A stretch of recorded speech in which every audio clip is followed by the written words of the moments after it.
Just one second, I gotta press the buttons here. Jumping the gun.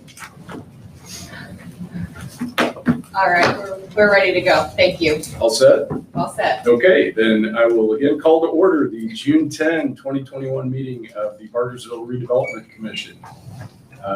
First, let's have a roll call, please, starting on my right. James Pfeiffer. Robin Bowman. Eric Prime. CJ Francoeur. Mark Beadle. Great. We have a quorum and we have all present, so would you all please join me in standing and sing the Pledge of Allegiance? I pledge allegiance to the flag of the United States of America and to the republic for which it stands, one nation, under God, indivisible, with liberty and justice for all. Did everybody have the opportunity to review the minutes from our past meeting? Yes. Any questions, comments, edits? Then the chair will entertain a motion to adopt those minutes. Motion to adopt the meeting minutes from May 13th. We have a motion and a second. Any comment? All right, roll call vote, please, starting on my right. Just yay or nay? Oh, yay. Sorry. Yay. Yay. Yay. And do we need to announce our names as we announce the votes? Or is that With everyone being present and no masks, no longer. no longer need to do that? Okay, fantastic. All right, the minutes are adopted. New business. First item on the agenda is the annual budget presentation to the taxing districts. So I'll spearhead that with help from Ms. Young if she wants to jump in at any time. So just to give a little bit of history, this is a requirement that we've had to complete since 2018. Representatives from all of the taxing districts that overlap with our allocation areas are invited to this meeting. And I am going to cover the commission's budget with respect to allocated property tax proceeds, the long-term plans for the allocation area, and the impact on each of the taxing units. So we typically don't have many takers, but I know we have a couple today, so welcome and thanks for coming. I'll still keep it pretty brief. And I'll start with the last bullet, the impact on each of the taxing units. In a word, the impact is de minimis.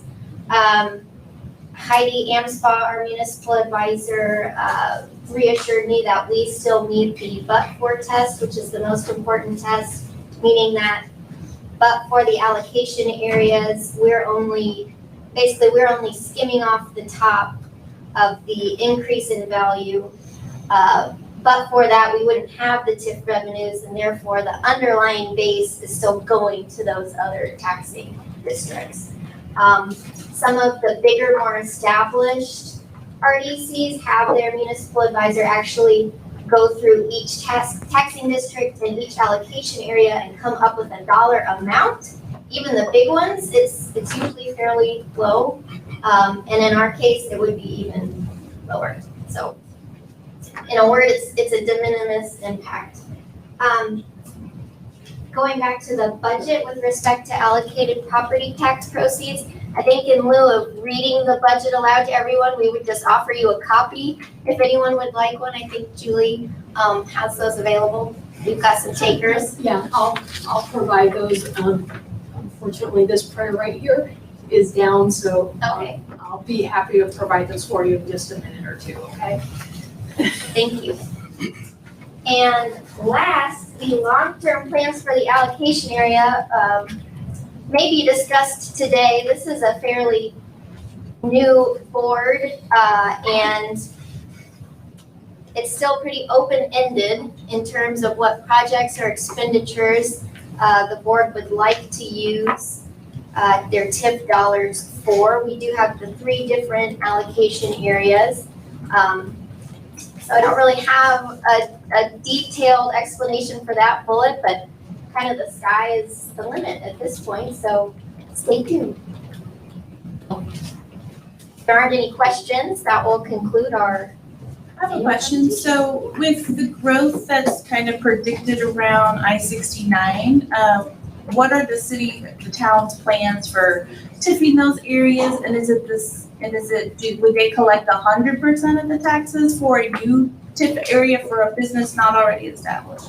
We have a TIF area that's on the east side of what is currently State Road 37.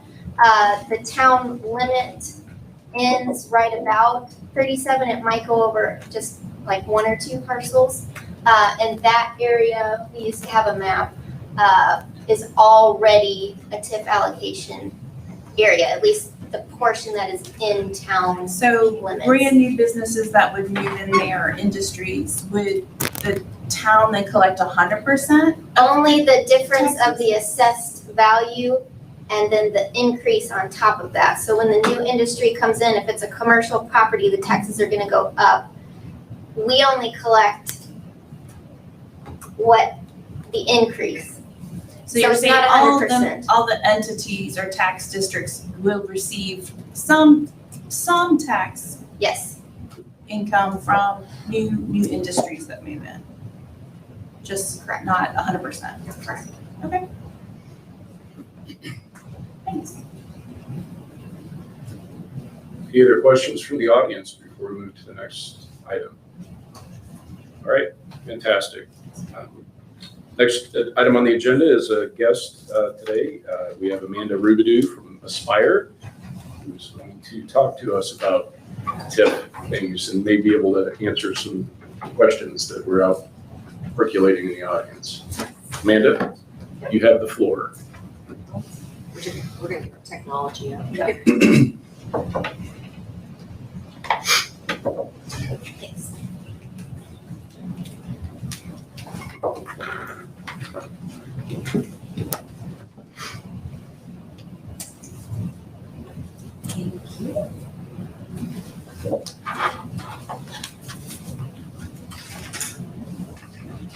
Good morning. My name Morning. is Amanda Rebidoux. I'm the Vice President of Economic Development for Aspire, Johnson County. We are the economic development organization and chamber for the county. Today I'll be presenting sort of a tax abatement 101 and doing an introduction for a company that's considering relocating to Parkersville. As soon as we get that rolling.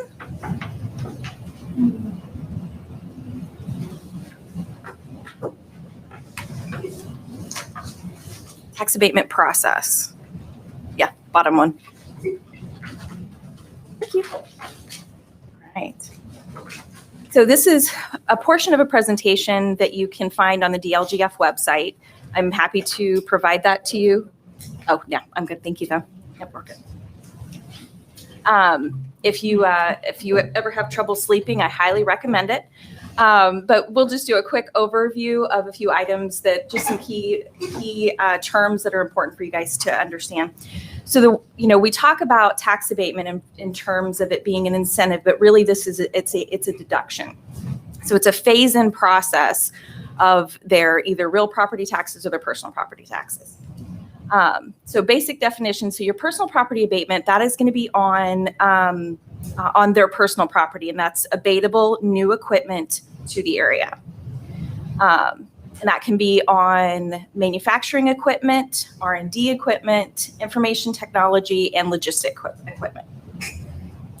A real property abatement is done on the improvements of a building. So if you are building a new building or if you are adding on, you can abate the taxes on the increase.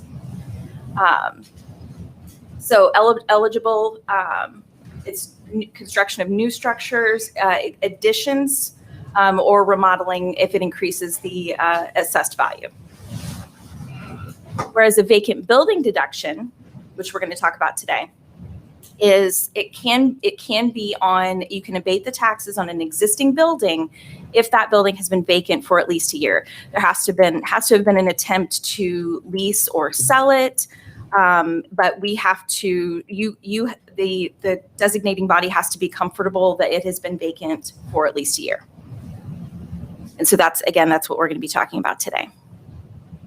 An ERA, so this is the process, the economic revitalization area. I know you guys live in as much alphabet soup as I do. So an ERA is an area where the town has designated that you would be comfortable considering abatement in that area. It doesn't approve anything. It doesn't, all it says is, okay, yeah, we would consider abating taxes in this area to increase investment. Do you have to dictate that's an ERA before? Yes. Yeah, so the process is the work just as you know, as our company is coming to here today, we come to the RDC to get a recommendation to then go to council. We have to establish the ERA with a declaratory resolution, and then at the next meeting, a confirmatory resolution and public hearing, and then you're able to consider a tax abatement at that same meeting. Generally, the process is going to be a 3-meeting process and plus RDC, including RDC.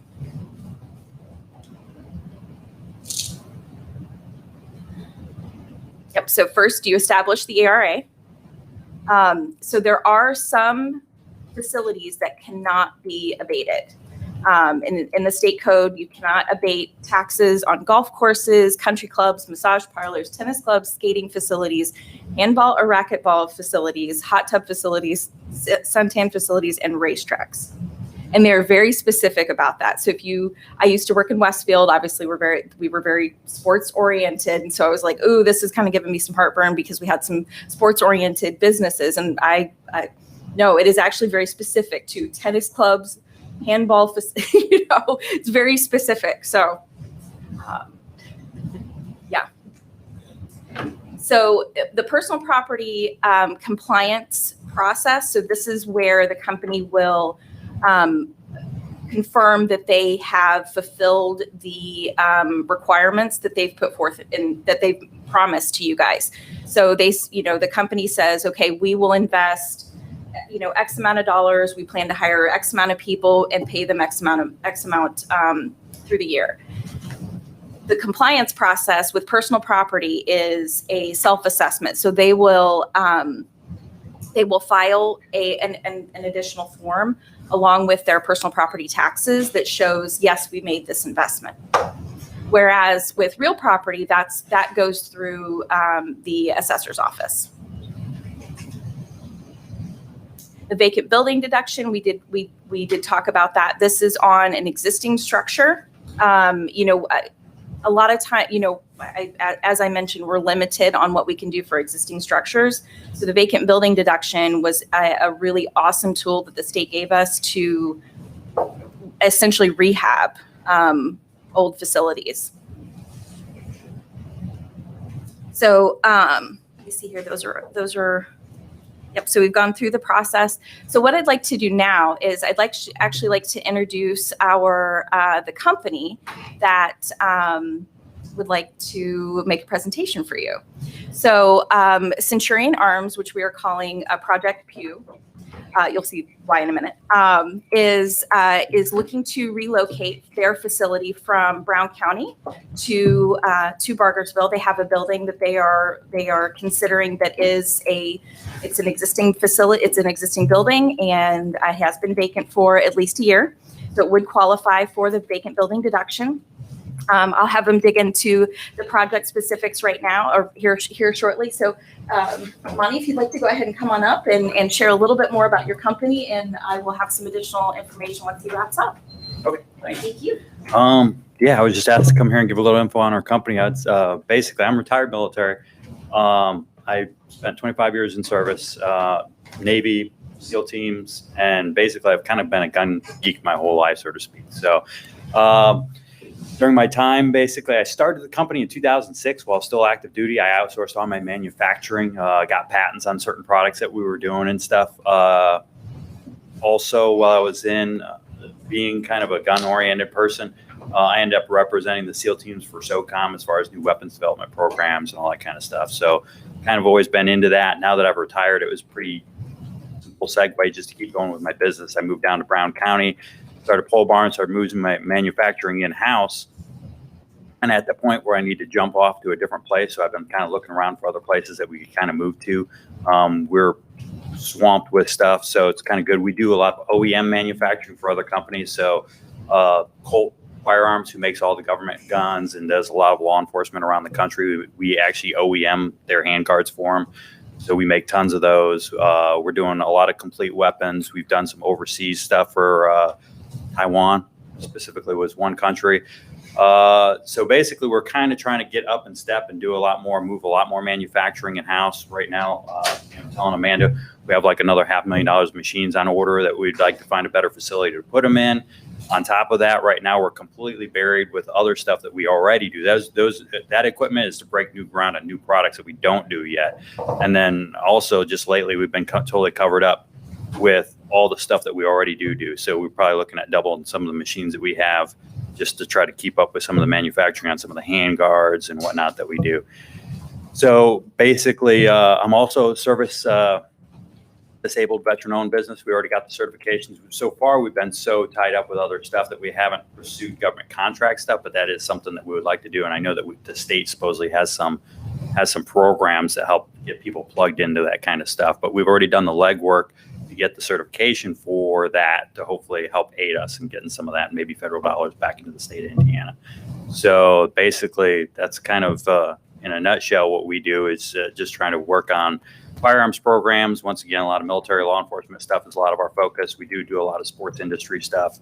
So that's kind of where we're at and what we do. And hopefully we're looking at different one place here in Bargersville possibly to move to and just kind of see what we can do. Fantastic. Could you, just so our record's clear and for our minutes, could you state your name and your company name? Yes, I'm sorry. Monty LeClaire, Lamont LeClaire, and Centurion Arms, LLC.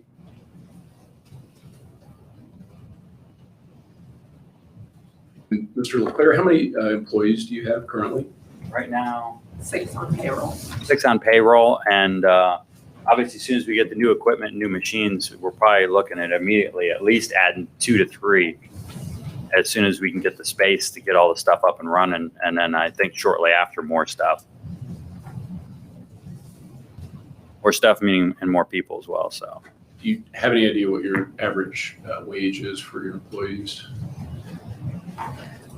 Average is probably 18. probably right in there, about 18 an hour right now. And I think with the new equipment, we're probably looking at hiring maybe some higher end people too, so we can kind of extract myself from more of that process, so I can actually get more into the business management stuff, as well as just having more machines to manage. We're looking at definitely maybe a few higher end people as well to be able to keep the whole shop going smoothly with the QC process and everything else like that. So I'll be digging into the numbers here in just a second as well for you. Anybody else have any questions for Mr. LeClaire? Thank you very much. Thanks. Appreciate it.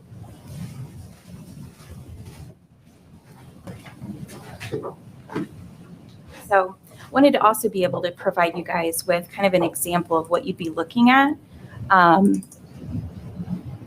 this is the analysis that I do when we're looking at a company to possibly relocate. So let me flip over here. With the vacant building deduction. So currently with the building's current AV and the improvements that they're planning on putting in, the value of the building is about $765,000. If there is, if you would consider a 10-year abatement, and that would be phased in at 10% per year, the company would receive they would be looking at a benefit of about $75,000. Over that same 10-year period, the town would receive about $61,000 over that 10-year period. So I just wanted for you guys to see kind of how we go about that calculation. And let me flip over here to the personal property as well. So they're looking at investing. Actually, they currently have the equipment. It's just we're asking them to not install anything yet, so that we if you guys do approve that it could be incentivized. So they are looking at about $500,000 in personal property equipment. If that is phased in over 5 years at 20% per year, they're looking at a benefit of a little over $15,000, and the town would receive $10,000. So that's kind of how we go about that analysis. On your table, I've given you the SB1 personal property. This is really your application, essentially. This is what the state uses, the county uses to kind of start the process of abatement. So what they've completed here is obviously they give you their personal of the company information, what their plans are here in section 2, when the timing of it and what type of equipment, and then the current number of employees, where they are right now, the number retained, the number that they plan on bringing with them, and then the number that they plan on adding. So at the end of this period here, they are looking at having 12 employees total. And then obviously this is the section that they complete with the investment amount. With the vacant building deduction, let me open that up for you. Same information, but we're looking here at the current value, the addition of their investment, and then what the total project amount would be.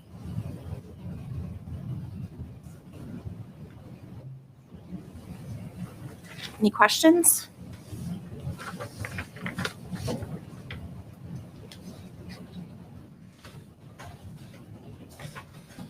Just to dovetail back to the lady that had a question earlier, the current AV is 301,200, correct? So that's what the current owner of the building is paying tax on. Mm-hmm.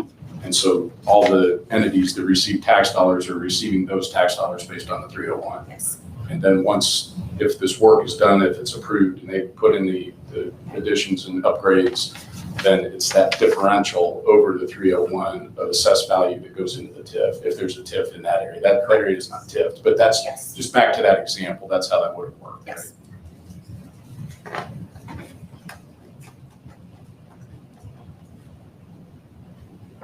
Any other questions?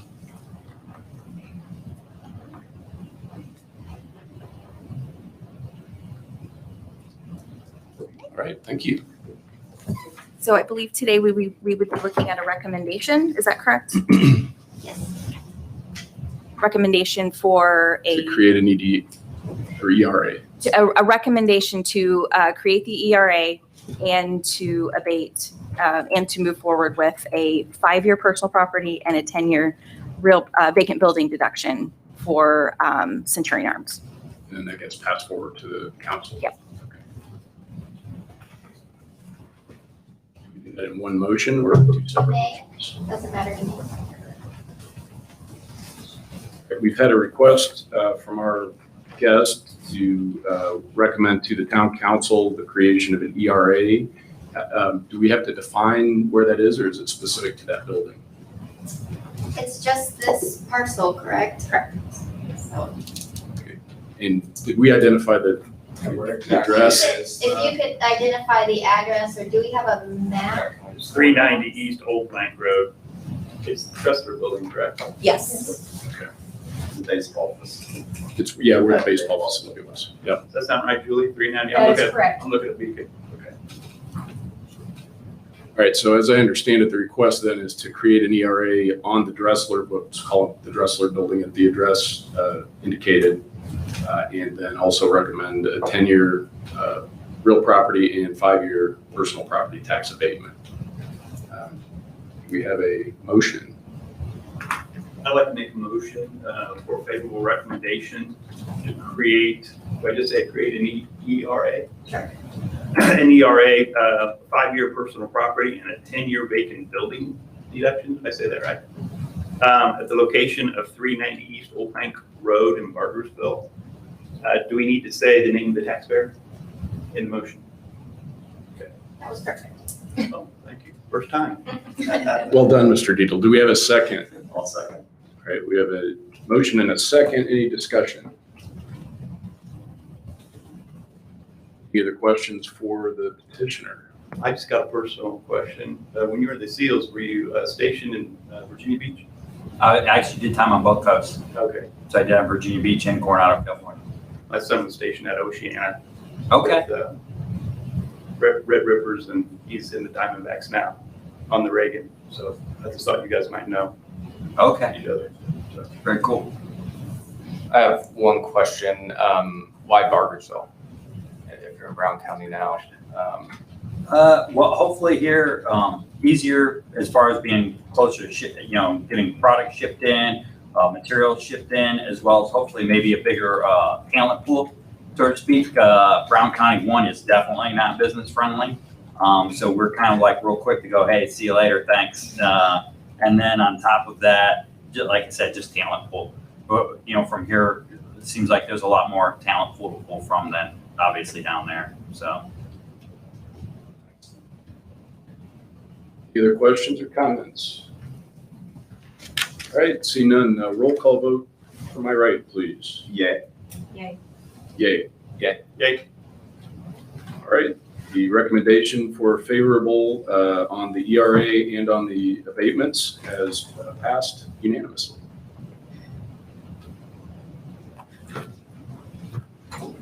Thank you very much for coming in today, folks. We appreciate it. Thank you, appreciate it. Anything else on that topic? Amanda, do you have anything further? Nothing additional. Okay, fantastic. Moving on to the next item on the agenda, we have a discussion of priority areas and future strategy. I think I'm going to call on Councilmember Greenwood to start us off on this topic.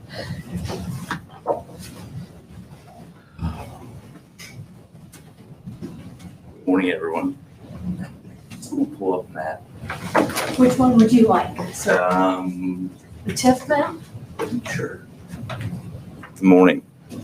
Thank you, everyone, for being here. Again, Andrew Greenwood. I'm really just Susie's assistant.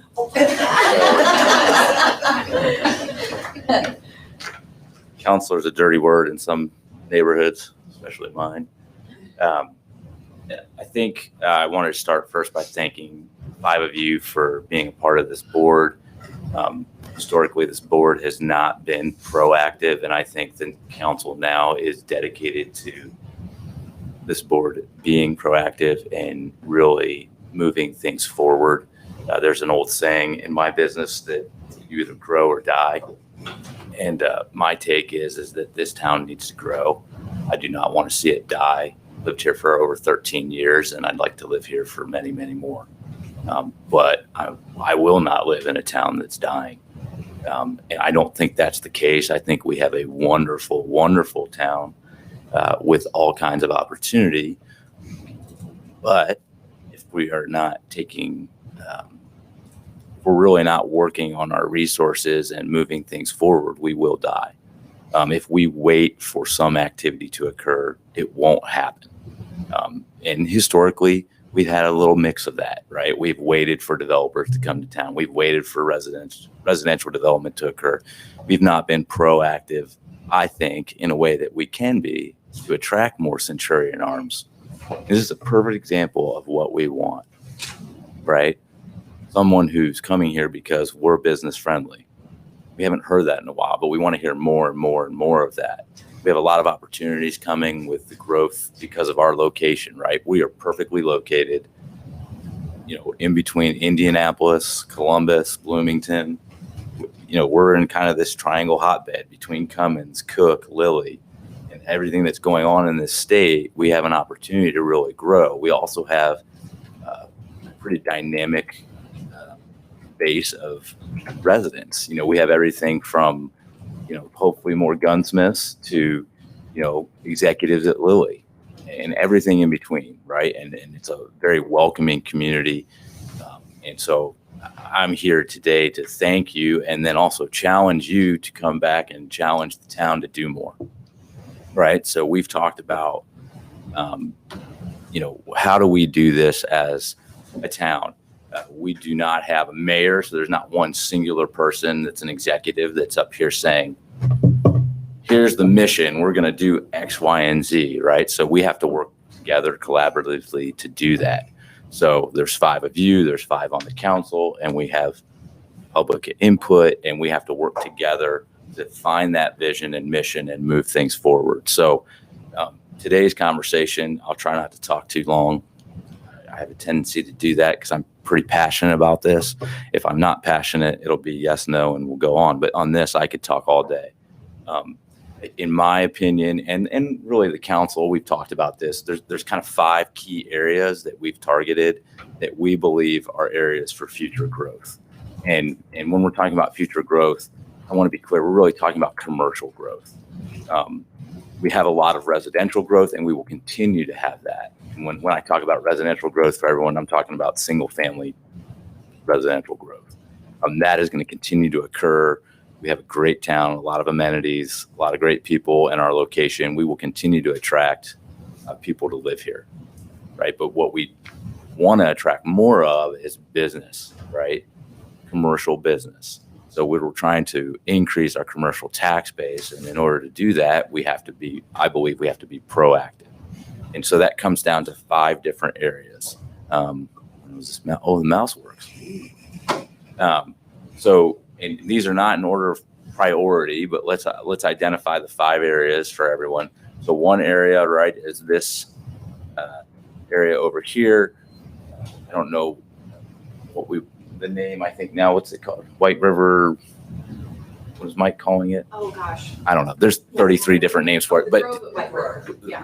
whatever it is, I'm just going to call it the corner of 69 and 144, right? So this area here is an area that will be a part of our future growth over the years. Right now, I believe that this intersection and loop and all of this is targeted to be done by the end of 22. But in reality, this stretch all the way up to 465 really won't be done until 24. So in reality, the work that's going to happen here is probably a few years off. That doesn't mean that we shouldn't be doing things and be on the lookout and trying to attract companies and working with Aspire, site selectors for future growth. But in terms of in the next, near-term period, if you want to call that 6 months to 12 months, no one's really going to go there right now. And so this area is definitely one that's a priority, but it's maybe not the top of the list because of the situation with 69. The next area that I'd like to identify would be the 135 corridor, State Road 135. As you go north, I think we're all aware, residents here of Bargersville, that as you go north, it gets a lot more dense and a lot more developed, and it's primarily retail and box development. That area will continue to come south, right? That will continue to come south. It's just the kind of the natural progression of development. It goes in waves. So, maybe five years ago or whenever it was, people started saying, hey, we're going to go back downtown to Indianapolis. Right now, you probably couldn't pay anybody in this room to move back downtown in Indianapolis. That'll change, and it fluctuates, and then people will come back out to the suburbs.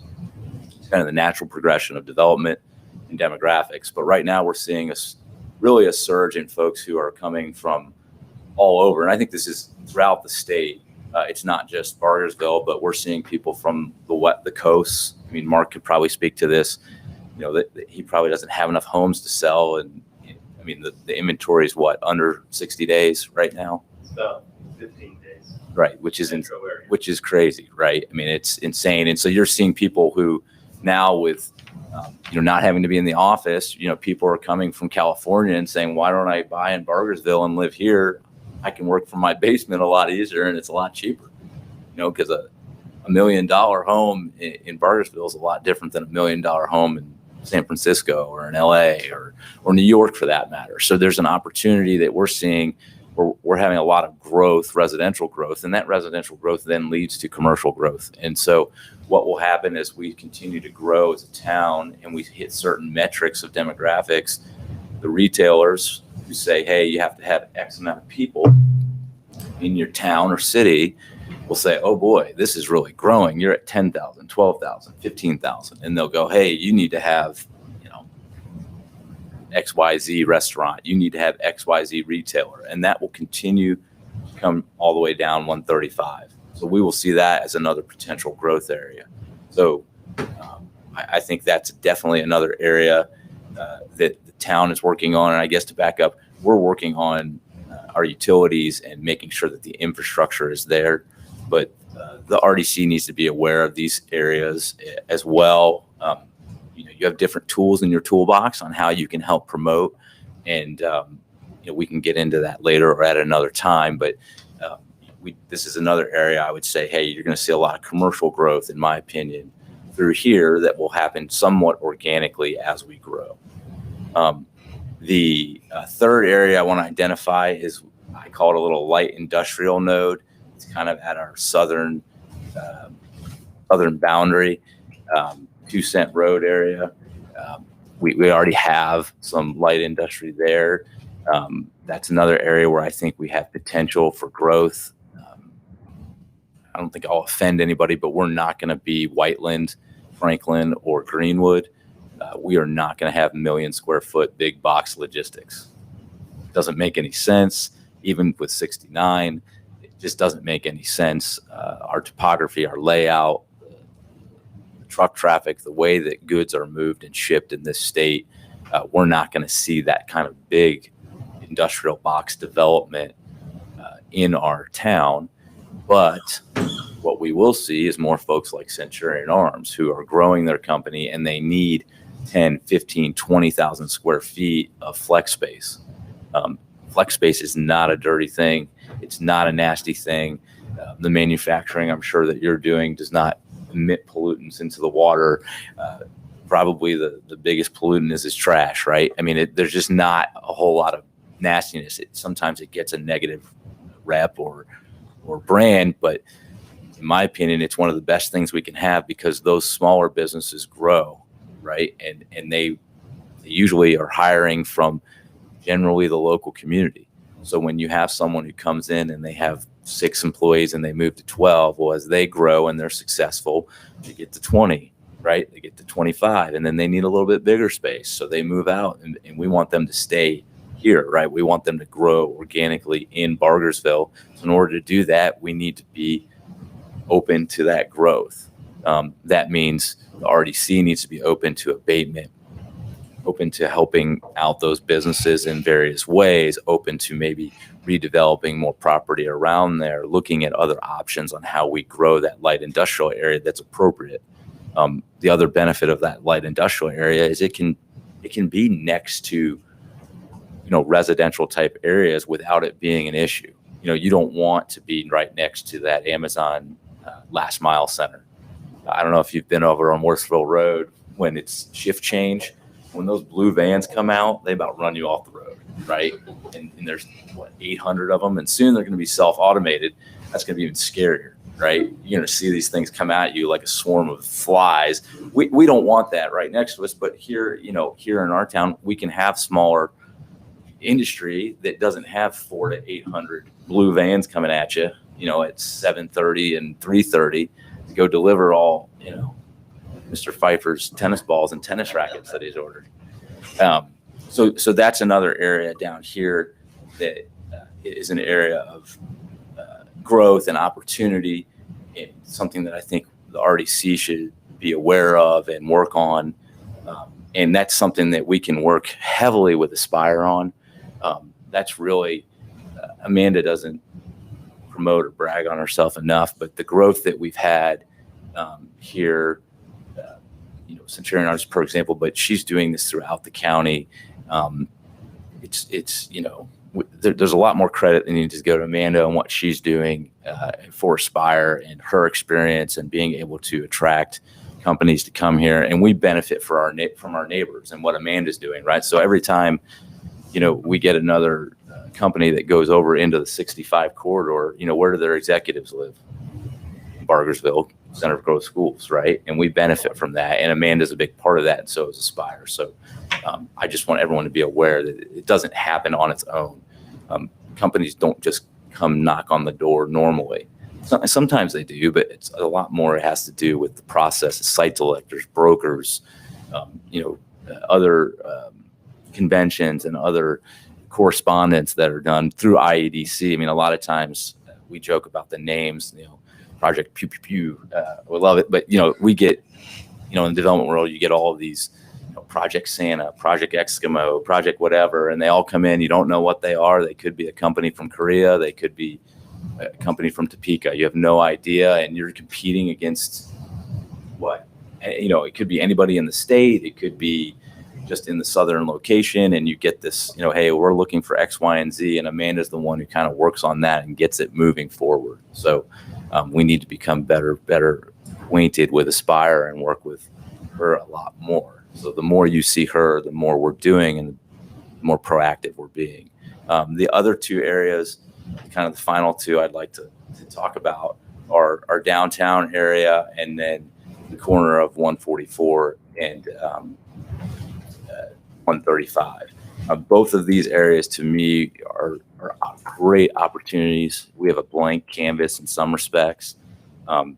Maybe it's a quarter filled in and we just need to paint the numbers, but the opportunity is there for both of those locations to change the dynamic. I believe we'll have to be a lot more proactive. I use that word a lot, I know, but if we sit and wait for the development to come, it won't be what you want, right? So it's going to be challenging. It's going to be fun. It's exciting, but we need to do things like sit down and talk through that ratio plan for downtown and identify properties and opportunities that we feel are right for redevelopment and fit with the plan. One thing that I'm happy here tonight to announce is I think as of last night, we signed a purchase agreement to buy 0.75 acres right across from Umbarger's grain mill.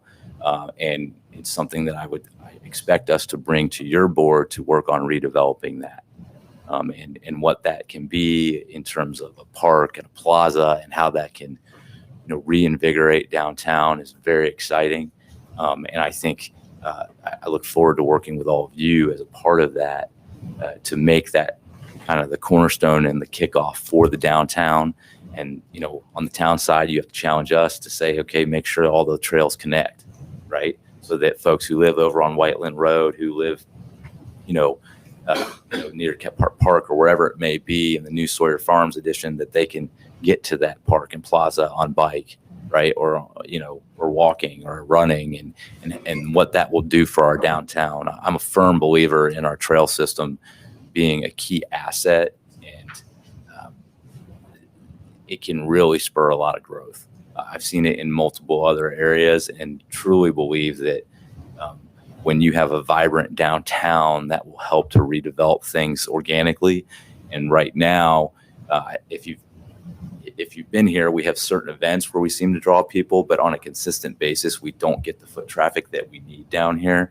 And one way that we can do that is by making sure we connect our trails. We have a stopping point. I mean, we have wonderful attributes here. We have Pump House Antiques, the gallery with Johnson's, Taxman, Bargersville Bar and Grill, all of these things where people can come here, but we need to increase the number of businesses here, the vibrancy, and get more people downtown. And one way we do that is by being proactive, right? And we can talk about all the different ideas. And I think we need to do that. We need to put together a plan along with the council of here's what we'd like to do, here's how we can do it, and kind of a phase plan of what does this do, right? If we do the park, if we do the trails, this will lead to this leads to this next step, and so forth and so on. And I would say the same thing for the corner of 144 and 135. I'm going to say this publicly, Susie's going to kill me, but I will never vote to open the flea market, ever. I don't vote me out. I don't care. That should not be the center of our town. It won't be if I have anything to say about it. So noted. So I on that note, I get pretty passionate. That is another area where I see mixed use development being something that will work. And I guess as a whole and as a picture, I've been involved in a lot of development in urban settings, in suburban, surba, whatever you want to call it. I don't believe that Bargersville is going to turn into 5-story plus buildings, right? We're not going to wind up being metropolis. I mean, maybe beyond my time, who knows? You never know in life, but we're not going to go from what we have here with grain silos to high rises. It's not appropriate. And I don't think that's what anyone's talking about, but there are some areas where we can add some density, and density is not a bad thing in a downtown area. And so we still have to keep our quaint downtown feel, and we have to pay homage to our agrarian roots, but that doesn't mean that it has to be a farm ground in our downtown. We should want to develop it appropriately, most efficiently, and work with our existing town to do it the right way. And so that's the challenge, right? So it's not a minor one, it's a big one, but it's, this board and in concert with the council and feedback from the community to do that. So that's kind of the 5 priority areas as I see it.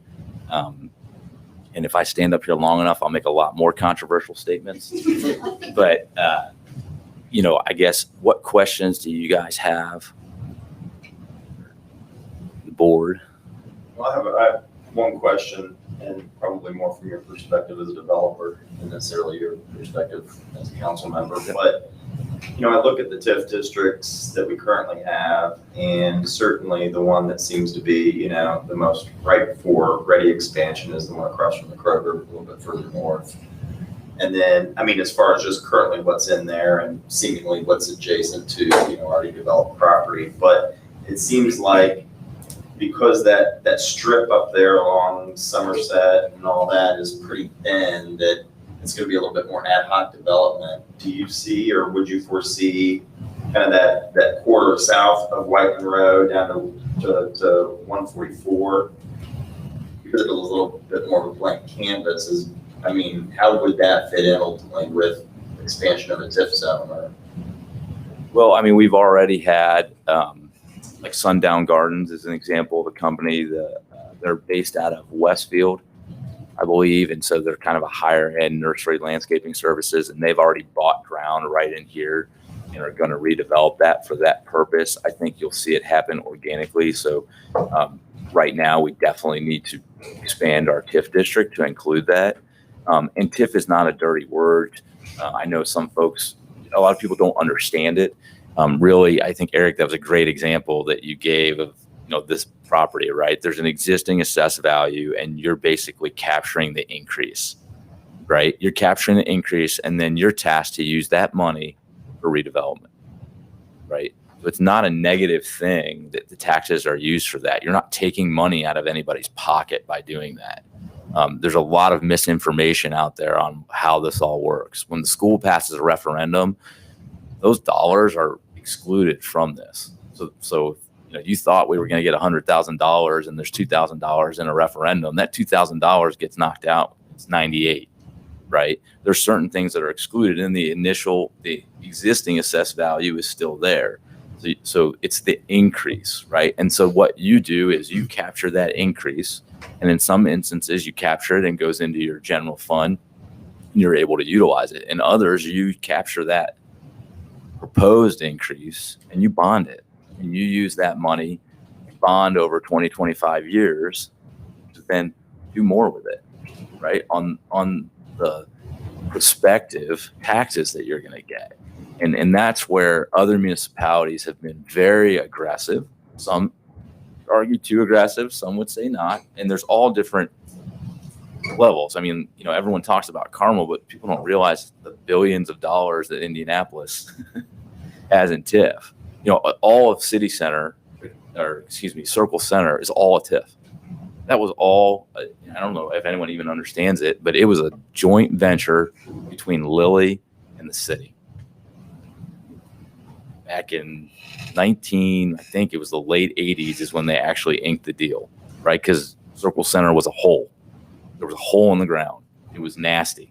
When I first moved to Indiana, I was like, oh my goodness, what is this downtown, right? But shortly it changed, right? And that was a dynamic redevelopment that really spurred the growth of downtown. You went from people never wanting to go down there unless they had to what we had before the pandemic. Now we have different issues, socioeconomic and other things going on, and it will change. But that's a perfect example of where the city, county, whatever, really the city, right, worked with basically a private company and the Simons as developers to redevelop and rejuvenate the downtown area. And it's a huge TIF. I mean, that TIF is massive. Paying for years and years. And I mean, there's one TIF in Marion County that's, $750 million, right? That's what comes in. And then they use that money for all kinds of different resources. Now they're in a much different place than we are, right? I mean, some of those buildings downtown are assessed at humongous valuations that we'll never see. We won't even see 10% of that. But that doesn't mean that we can't utilize what we have in a way intelligently to grow. And so, what I'm talking about is not, hey, let's go take out hundreds of millions of dollars of debt to, build a new Chi-Chi's, right? I'm saying, hey, let's be intelligent. Let's do it to the scale that works with our town, but let's spur that growth. So, once maybe we identify an area in one of these priority areas where we want to do something, let's do that. And what will happen is that will spur growth adjacent, right? So sometimes it's, starting the spark, right? You gotta, there's all these analogies, and I'll go down the silly road if I do that, but we've got to start the spark in some of these areas. If we don't, and we wait for things to come to us, I don't know that we'll be happy with what it is. I know that was a long-winded answer. When do you anticipate closing on the Plaza property? We just signed the purchase agreement last night, so we will have our due diligence period and then go from there. But I think we'll need to talk more detailed about what that looks like and the timing. Yeah, that's what I was trying to get an idea on the timeline. Yeah. I think another thing as a group, probably the only one here that's been on this group, the commission, for any length of time beyond 6 months, is just a lack of understanding of what we can do as a group and what's kind of our function. I think I heard you use the word, tools in our toolbox or whatever. But obviously we can establish TIF districts. I don't know, Julie, if you've been to every RDC, but I think this is the first time I even remember having an abatement brought up. So that's another tool, correct, to attract existing businesses.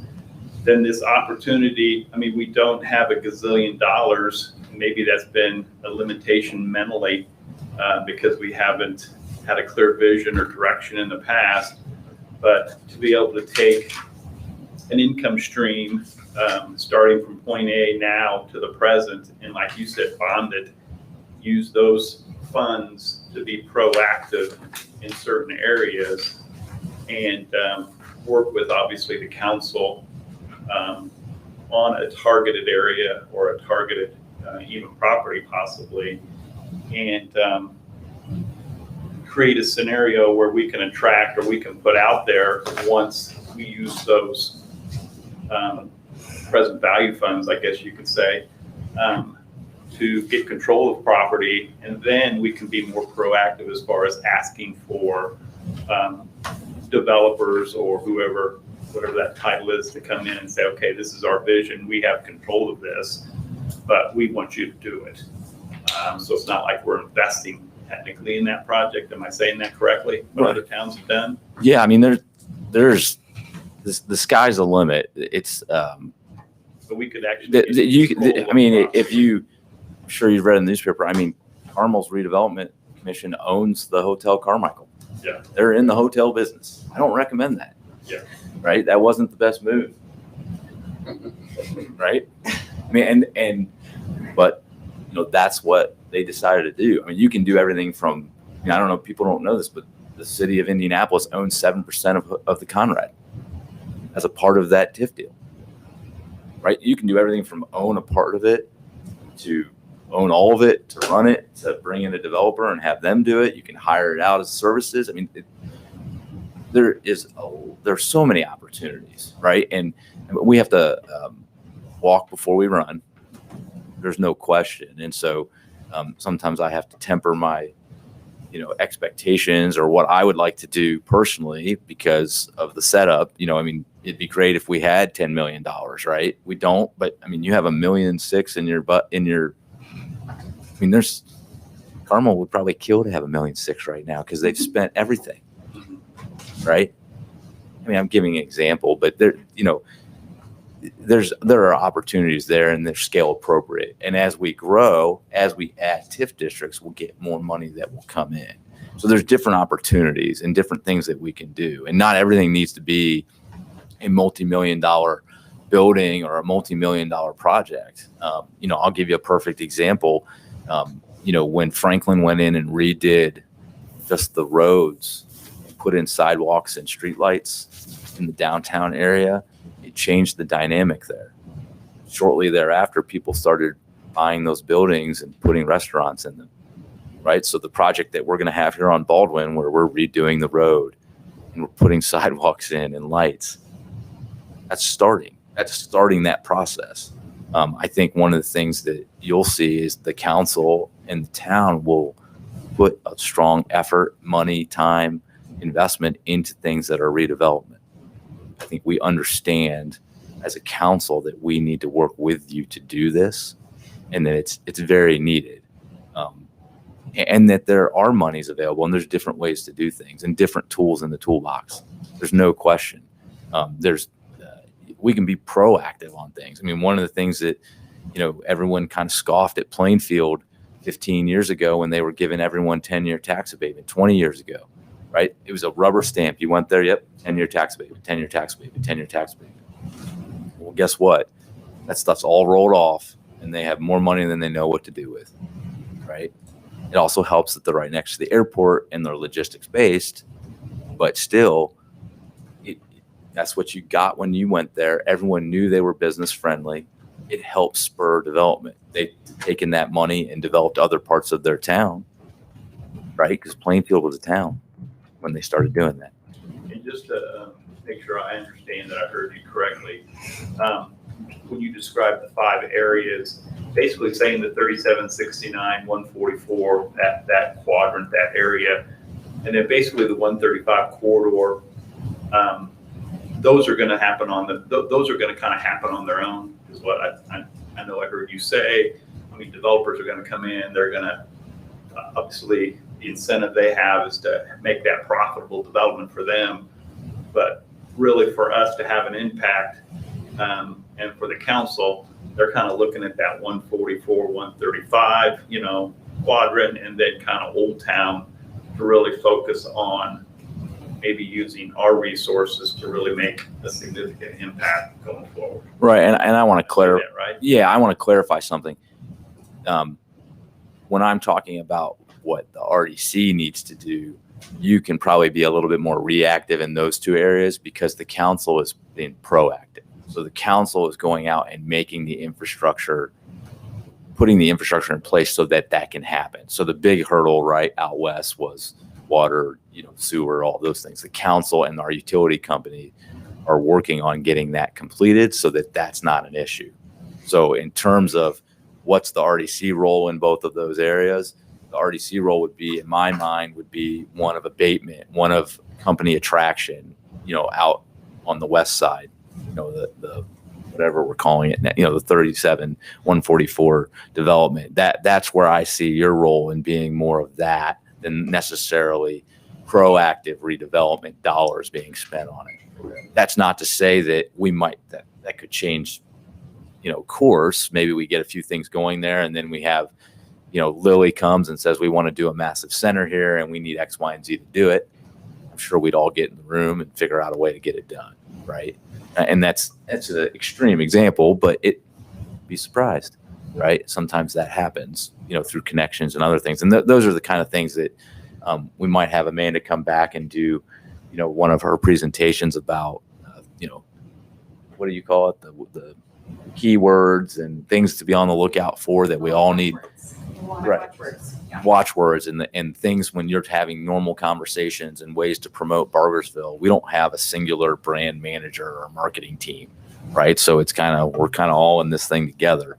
Maybe that's something that we want to identify as an RDC that we need to spend some money on. Between the RDC and the town, we say, hey, we need to spend some money on some more marketing and X, Y, and Z.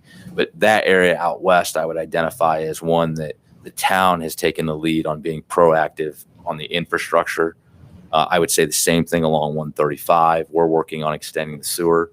And I think it's more of a reactive for the RDC, or maybe not reactive is not the right word, but that will happen more organically. And while we need to be thinking about it and active, your financial resources might not be used as much as I think will need to be used in those other three areas. I don't want to be contradicting or, statement wise, but that's kind of the nuance of how I see that. Does that sound good, Susie? See, thumbs up on that. So for me personally, I think, I don't know who the right person is, but to streamline off next one in terms of better understanding the tools in our toolbox. I don't know, Amanda, if that's you or, Andrew, it's just you coming back. I think if we're thinking about getting our priorities set in terms of these areas, reviewing the ratio plan, I think getting a copy of that would be wildly helpful. And then understanding the tools in our toolbox, and we can approach this rather than we've just got 5 areas, what do we want to do? More strategic vision. Because I think there are 5, in some cases, 5 very distinct areas with, I think, a different vision in my mind for each. So how we tie those together, what tools we have, and what's already been done by way of the ratio plan that we can build off of. Yeah, I would agree, sir. Little message off there. What I would say, definitely let's get the ratio plan in front of you, review it. It's not, Tom is a wonderful planner. He's done a variety of things, and he's a big picture idea guy, right? And so it's something to start with. It gets the blood flowing. It gets you thinking about things, but there's no specific roadmap. I want to be clear. It's not my vision. It's not Susie's vision, James, or Dan. It's all of our kind of general idea that we want to be proactive, and there's a variety of ways to do it. I think in terms of going over the toolbox, one of the things we need to do is have Heidi come back in, and probably maybe I'll talk to Heidi before that, and we can kind of streamline and talk about get into the real meat of specifically this is what we have in the bank. Specifically, this is what you can do. Here are some things we can do, and maybe we need to do it as an executive session. That would make sense where we can really dig into maybe some of the details as well. So that's probably the key, another key person in this process. And Heidi is wonderful. I worked with her extensively on multiple projects in the north side. So she is one of the best and really knows her craft. That's Heidi with Baker Tilly. So I would say, yes, that's a definite, the more detailed we can get in what our plan is, we don't have to pick out architectural styles yet, but, having more of a roadmap of how we get there, I know is very important to all of us.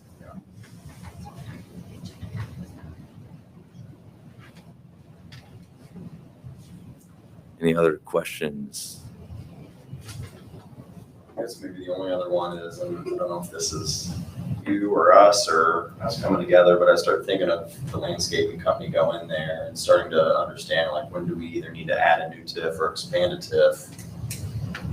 I mean, given that they're already at least contemplating going in there, at what point in time do you have a suggestion as to when we would consider expanding that? Now, I think you have, we need to expand. In my opinion, we need to review with Heidi, but in my opinion, it would be expanding down 135. We need to expand. This is not the TIF map, or is it? This is the TIF map. Yeah. The purple area needs to expand. We need to include the Dressler building because, in 20 years when when he's been another, he's got another 25 people there and he's adding on for the back, and the first abatement's rolled off and he's coming to us for the second one, we can capture that increase in the value and we can use that to help fund his expansion, right? Or we can use that to, help buy the ground next door so that he can expand or whatever it may be. That's how this works. We don't just print money out of thin air, but we use prospective tax dollars to do things and to go out and spur development. That's the core mission, right, of the Redevelopment Commission, to redevelop, right? To take areas where we don't believe, as a commission, as a town, we don't believe it will happen organically and it needs to be spurred. And the great thing is the state legislature has given you the tools to be able to do that with a lot of flexibility. A lot more flexibility than what the town has. And that's why this dynamic is so important.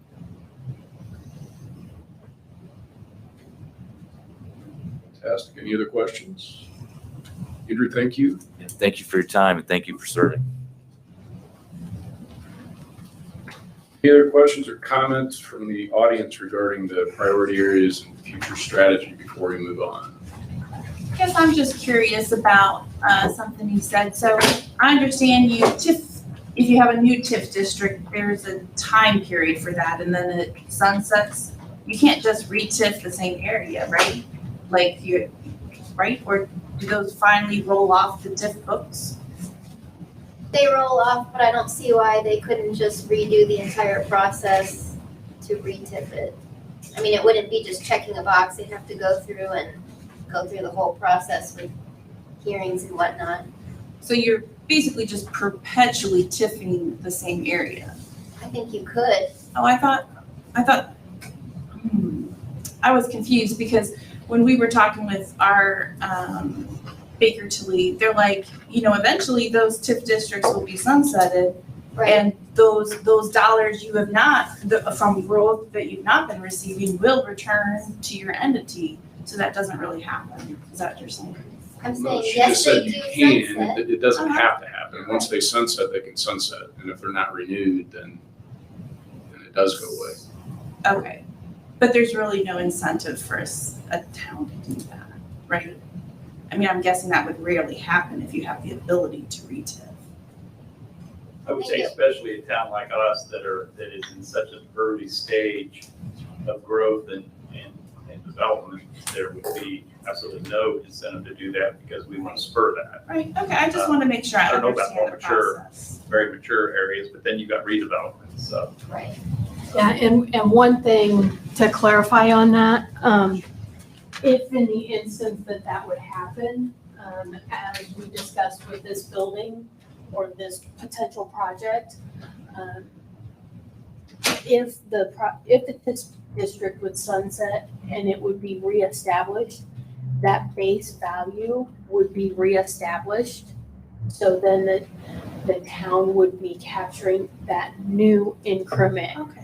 So that would be reset. And so that growth that would have occurred during the TIF district's life would then go to the other taxing districts. That's And the helpful. base would reset if the TIF district were to be reestablished. Our board just always has questions and so this is really helpful information. Yeah, thanks. Feel free to ask. Appreciate you coming today. All right. It appears that we've taken care of that topic, so we'll move on to administrative items, the budget review. Ellen, are you leading that discussion? It was just a review of the budget for the year, just a financial information. It's nothing, Oh, There's and nothing no, new to No action approval needed. is needed. It's Okay. just- Anybody have any questions regarding the budget information that we were provided? Okay, well, that was an easy topic. Next meeting is scheduled for Thursday, July 8th, same time, same place. I don't know if this is an Ellen question or a Julie question, but we would like to, as a board, notice an executive session at the beginning of that meeting. maybe 7:30 to 8:30.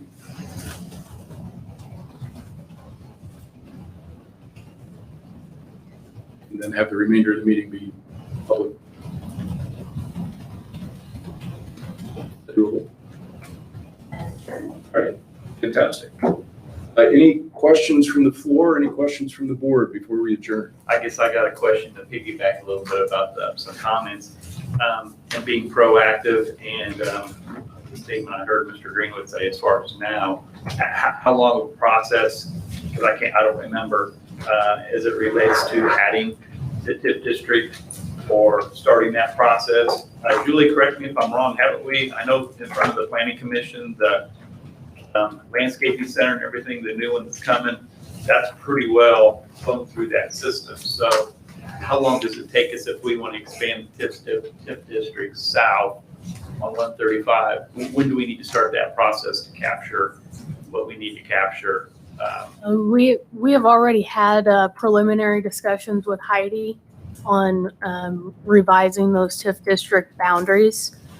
And Do we need to add anything to our, I guess, to the So, next agenda? is what I'm I had a note here that I was going to attempt to get Heidi to be in attendance at your next meeting.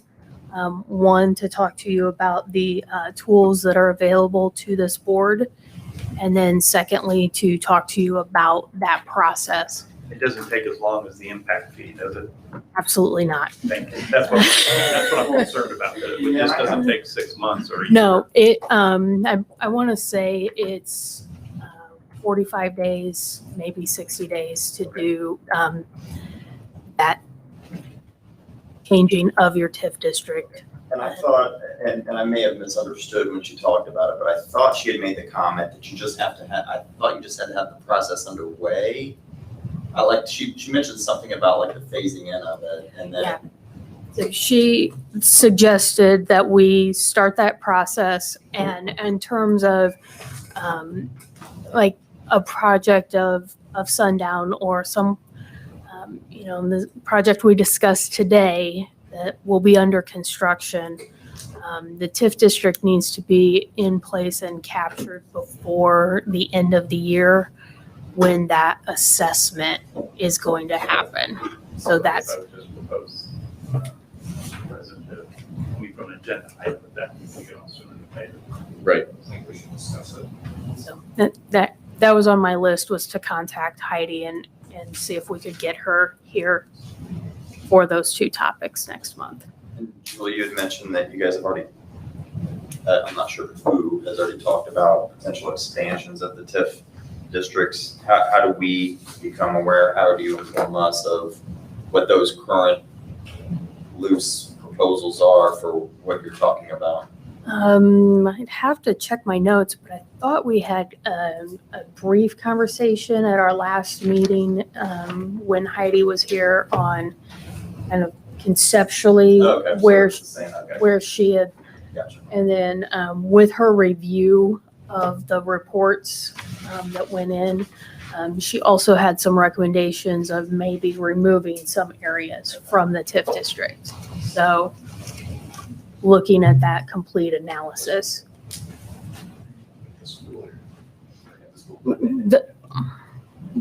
Either the negative or non-generating areas. Right.